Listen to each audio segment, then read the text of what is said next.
Hi guys, good morning. কেমন আছো তোমরা সবাই? Welcome back to the channel. Welcome তোমাদের একটা নতুন ভিডিও। ঘড়িতে বাজে এখন 9:30 মতো। জাস্ট কিছুক্ষণ আগে ঘুম থেকে উঠেছি। আজকে সানডে, লেট করে উঠেছি, যদিও কোনো কারণ নেই লেট করে ওঠার, বাট ওই কালকে রাত্রিবেলা এসি বেশি চালিয়ে ঘুমিয়েছি।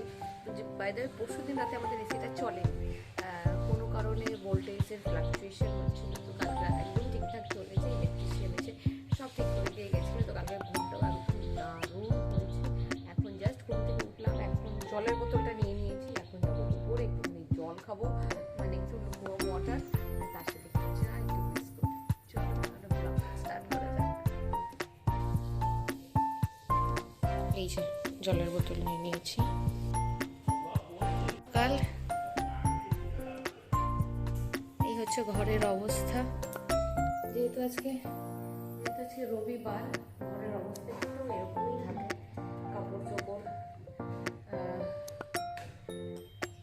সমস্ত কিছু দিয়ে ভর্তি। জলটা খেয়ে নিই। আজকে মাদার্স ডে। সকালবেলা সৃজা ঘুম থেকে উঠেই মাকে এখানে মাদার্স ডে উইশ করছে। ভগবানের কাছে প্রার্থনা করি সুস্থ থাকুক পৃথিবীর সকল মায়েরা। তবে এই মুহূর্তে সবচেয়ে বেশি মনের জোর সেই সকল মায়েদেরই দরকার যাদের সন্তানরা আমাদের দেশের জন্য বর্ডারে দিন রাত লড়ে চলেছে। কুর্নিশ জানাই দেশের প্রতি তাদের এই আত্মত্যাগকে। সৃজা এখানে একটুখানি আমার কাছে একটা আবদার নিয়ে এসেছে। কালকে ওকে পড়তে দিতে গেছিলাম, তো ওর ইচ্ছা আজকে ওকে আমি একটু দিয়ে আসি। কাজকর্ম আজকের মতো সমস্তটাই হয়ে গেছে। ঘড়িতে বাজছে এখন প্রায় 2:30 মতো। এখন যাচ্ছি লাঞ্চ করতে। এবারে সৃজা, এই ঘরে দাদা, দুজনা দুটো ফোন নিয়ে বসে রয়েছে। খেতে ডেকেছে অনেকক্ষণ আগে, ব্লগ দেখছে এরা বসে বসে। জাস্ট এক্ষুনি আজকে ব্লগটা আপলোড করলাম। সাধারণত রবিবার দিনকে আমি কোনো ব্লগ আপলোড করি না, কারণ রবিবার দিনটা আমি চাই নর্মাল থাকুক। তো এমনি সপ্তাহের বাকি দিনগুলোতে আমি চেষ্টা করি যে সপ্তাহের বাকি 6টা দিন একদম ঠিকঠাকভাবে ব্লগ যাক, কিন্তু রবিবার দিনকে আমি করি না। তো কালকে মানে গতকাল আমি ব্লগ আপলোড করতে পারিনি, একটুখানি ওই ঘরে কাজ হচ্ছিল, তো সেখানে ব্যস্ত হয়ে পড়েছিলাম। সেই জন্য ভাবলাম কালকের ব্লগটা আজকে আপলোড করে দিই। জাস্ট আপলোড করলাম, তাই দুজনে মিলে বসে বসে দেখছি। আর ওই যে একজন। কাজকর্ম আজকের মতো সমস্তটাই হয়ে গেছে। ঘড়িতে বাজছে এখন প্রায় 2:30 মতো। এখন যাচ্ছি লাঞ্চ করতে। ওই ঘরে সৃজা, এই ঘরে দাদা, দুজনা দুটো ফোন নিয়ে বসে রয়েছে। খেতে ডেকেছে অনেকক্ষণ আগে, ব্লগ দেখছে এরা বসে বসে। জাস্ট এক্ষুনি আজকে ব্লগটা আপলোড করলাম। সাধারণত রবিবার দিনকে আমি কোনো ব্লগ আপলোড করি না, কারণ রবিবার দিনটা আমি চাই নর্মাল থাকুক। তো এমনি সপ্তাহের বাকি দিনগুলোতে আমি চেষ্টা করি যে সপ্তাহের বাকি 6টা দিন একদম ঠিকঠাকভাবে ব্লগ যাক, কিন্তু রবিবার দিনকে আমি করি না। গতকাল আমি ব্লগ আপলোড করতে পারিনি, একটুখানি ওই ঘরে কাজ হচ্ছিল, তো সেখানে ব্যস্ত হয়ে পড়েছিলাম। সেই জন্য ভাবলাম কালকের ব্লগটা আজকে আপলোড করে দিই। জাস্ট আপলোড করলাম, তাই দুজনে মিলে বসে বসে দেখছি।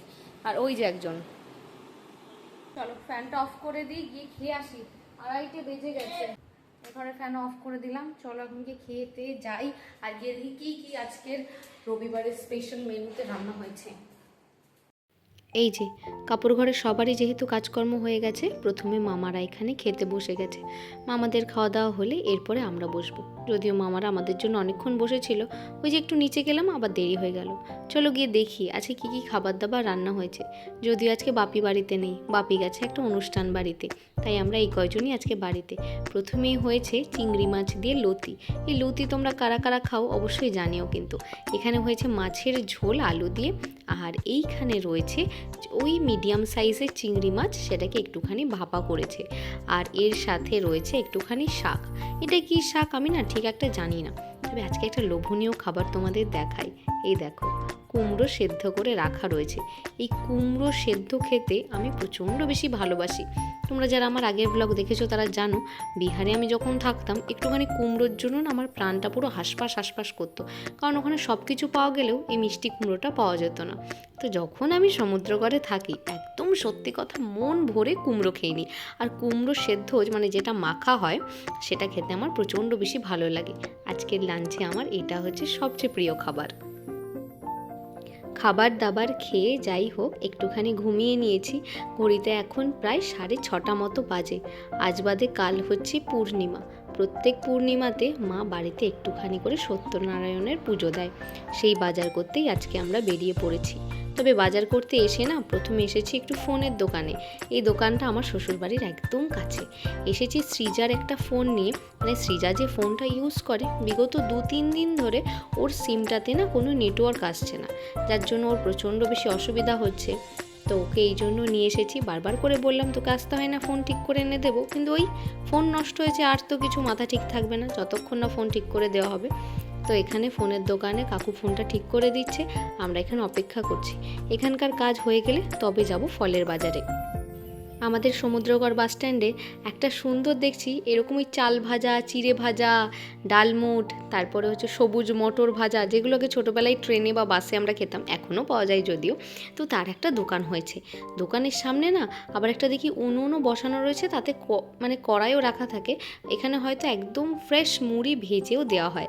তো মা বললো এখান থেকে একটুখানি চিড়ে ভাজা নিতে, আর তার সাথে নিয়েছি একটুখানি আলুর চিপস।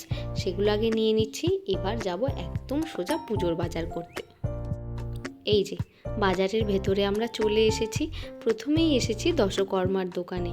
আমাদের বাড়িতে যে পুজোই হয় না কেন, আমরা সমস্ত দশকর্মার জিনিসপত্র, এমনকি বিয়েতে যে দশকর্মা জিনিসগুলো আমার লেগেছিল সমস্ত এখান থেকেই নিয়ে গেছিলাম। যেহেতু প্রত্যেক মাসেই আমাদের বাড়িতে পূর্ণিমার পুজো হয়, তাই দশকর্মার জিনিসপত্র বেশিরভাগটাই আমাদের বাড়িতে থাকে।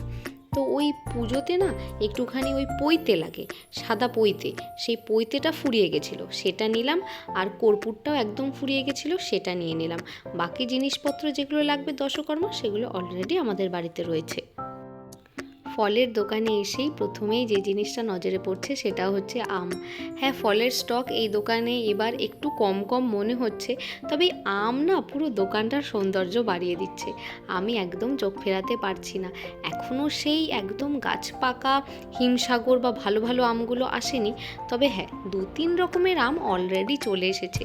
কালকে যেহেতু পূর্ণিমা পুজো, মা ঠাকুরকে, মানে মা বম্মা সবাইকেই আমি দেখেছি ঠাকুরকে এই পাকা আম না দিয়ে কখনো খায় না। তো আজকে একবারে নতুন ফল যেগুলো উঠেছে, যেমন আম, লিচু, এগুলো একেবারে ঠাকুরের জন্য নিয়ে নেওয়া হচ্ছে। কালকে ঠাকুরকে দেবে, তারপর থেকে মা খেতে পারবে। মা এখানে একে একে দাঁড়িয়ে দাঁড়িয়ে সমস্তটা বলছে কী কী ফল দিতে হবে কী কী না, সেগুলো ওই দাদা একে একে দিচ্ছে। আর সৃজাকে আমি এখানে বলছি যে তুই ব্যাগ ধরার জন্য রেডি হ, আজকে কিন্তু ব্যাগ প্রচুর ভারী হবে। যেহেতু তরমুজটা দিলে ব্যাগটা একদম ভারী হয়ে যায়, সৃজা প্রথম থেকেই বলছে তরমুজ না মা না নিলেও হবে। যাই হোক, ওদেরও মজা করতেই থাকে। আমার লিচুটা না একটু বেশি করে নিয়ে নিয়েছে মা। কালকে আমরা আমাদের বাড়ির পুজোটা মিটে গেলে যাব বাড়ির পাশের মন্দিরে, সেইখানেও একটুখানি আম লিচু দেওয়ার আছে। এই যে সত্যনারায়ণের সিন্নির জন্য তো কলা লাগবে, তো আমাদের একটা মাপের কলা আছে, মানে 15টা মতো কলা লাগে। তো ওই কলাটা ফুরিয়ে গেছিলো, পাশের একটা দোকান থেকে আবার এনে দিয়েছে। একটা ব্যাগের মধ্যে সমস্ত ফল দেওয়াতে ব্যাগটা এত ভারী হয়ে গেছিলো, তাই ওই যে লিচুর প্যাকেটটা আছে সেটা বের করে আমি হাতে নিয়ে নিলাম। তারপরে ফলের ব্যাগ একটা মা নিয়েছে আর একটা সৃজা নিয়েছে। দশকর্মার বাজার হয়ে গেছে, তেমন তো কিছু দশকর্মায় নেওয়ার ছিল না, আর ফলও নেওয়া হয়ে গেছে। এবার নেব ফুল, নেব একটুখানি গাঁদা ফুল। তবে এই দোকানে সেই পিঙ্ক কালারের রোজগুলোকে দেখে একদম মানে চোখটা দাঁড়িয়ে গেল, এত অসম্ভব সুন্দর লাগছে দেখতে। 2 পিস মতো গাঁদার মালা নিয়ে নিচ্ছি, এতেই আমাদের হয়ে যাবে। তবে বারবার ঘুরেই না চোখগুলো এই জিপসি আর এই বিশেষ করে পিঙ্ক কালারের এই রোজটার উপর যাচ্ছে, এত সুন্দর লাগছে দেখতে। যখন বিয়েবাড়ি যাওয়া হয় বেশ ম্যাচিং করে লাগালে কিন্তু অসম্ভব সুন্দর লাগবে দেখতে। এত বাজারপত্র হয়ে গেছে, এই বাজার নিয়ে তো আর হেঁটে বাড়ি যাওয়া যাবে না, তাই আমরা একটা টোটো করে নিয়েছি। টোটো করে এখন যাচ্ছি বাড়ির দিকে। তবে সৃজা যেহেতু এসেছে, কিছু একটা খাবার হাতে করে না নিয়ে তো বাড়ি যাবে না, তাই রাস্তায় গাড়ি দাঁড় করিয়ে এখানে নিচ্ছে একটুখানি আইসক্রিম। আমি আর মা আইসক্রিম খাবো না, খাবে ও আর দাদা। এত প্রচণ্ড গরম বাইরেটাতে, আমার মায়ের মুখটা দেখলেই হয়তো বুঝতে পারছো, ঘেমে পুরো স্নান করে গেছে। মা বলছে বাড়ি যাবো, একটু ঢকঢক করে ঠান্ডা জল খাবো। এই যে আমরা বাড়িতে চলে এসেছি, বাজারপত্র সমস্ত গুছিয়ে রাখা হয়ে গেছে।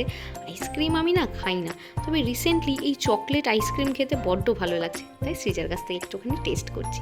আজকের ব্লগটা না এই পর্যন্তই রাখছি, দেখা হচ্ছে নেক্সট ভিডিওতে।